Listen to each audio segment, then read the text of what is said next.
So, you're another guy in prison who finds religion. Not exactly. What do you mean, not exactly? That's exactly what happened. I was in prison long before I went to Folsom. I became a law unto myself. Oh, so you sat there and memorized Oscar Wilde's The Ballad of Reading Jail. And to every human heart that breaks in prison cell or yard is as that broken box that gave its treasure to the Lord. And filled the unclean leper's house with the scent of costliest nard. Ah, happy they whose hearts can break and peace of pardon win. How else may man make straight his plan and cleanse his soul from sin? May Lord Christ enter in? It's all fiction. Is that so? Just like the picture of Dorian Gray? Sure, consider me Dorian Gray. The story of a wildly attractive young lad who so adores a portrait of himself. While admiring his beauty, he wished it would endure forever. And that any reckless, sensual living would leave him unstained, still young and beautiful, and affect only the picture. Yeah, that sounds perfect. Count me in. You're wishing like Dorian. You're not thinking. You're not reasoning. He got his wish. His lawless, self-indulgent living did not change his appearance one bit. He hid the portrait in the attic out of sight. Yet indeed, every vile act was registered on the painting and changed the countenance of his face.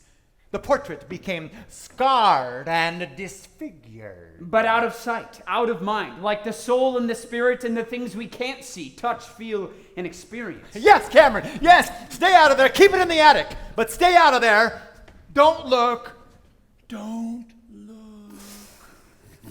But you can't help or avoid it. Because the picture is inside you. Oh, I'm so scared. Cameron, be careful you don't get caught between two opposing forces. Oscar is good at playing devil's advocate. Don't take everything he says too seriously. Hey, maybe with Tyler back in town doing the saintly thing, I'm not playing. Okay, so what happened to Dorian? Come on, finish this. He lived only for pleasure, a life of self-indulgence.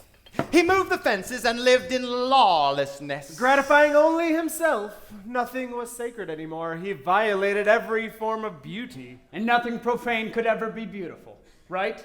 That's right, Cameron. Ah, is that another voice of reason? Over time, the picture became absolutely horrid and hideous. Much time had passed, and when Dorian saw the painting once again, he was mortified and furious, enraged as his anger turned not to himself, but to the painter.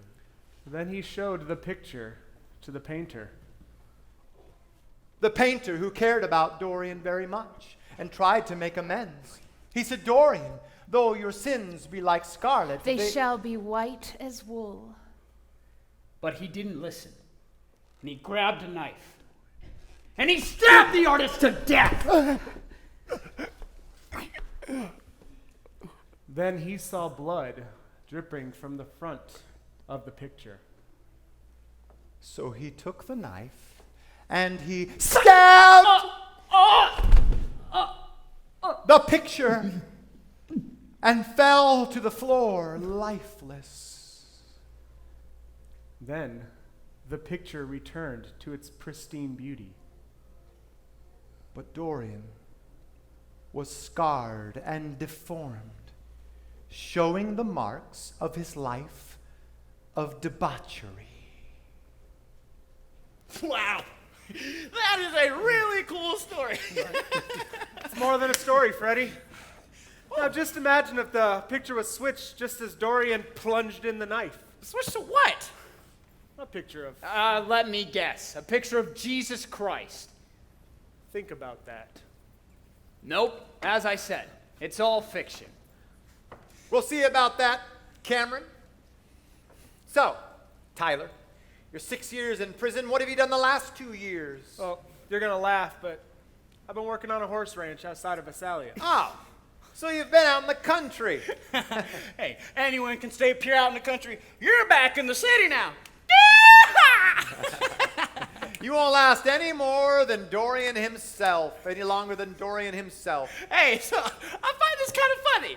So Cameron here is the prodigal who's run away from God, and Tyler has been found, and you, Oscar, you don't know what you believe. So I guess that makes you lost. So what does this make you? I don't care. I don't care. Then maybe you're the one who's lost.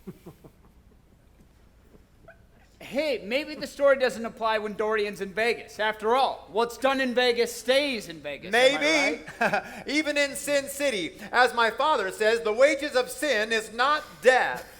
Come on, everybody. What's done in Vegas stays in Vegas. One more time. What's done in Vegas stays in Vegas.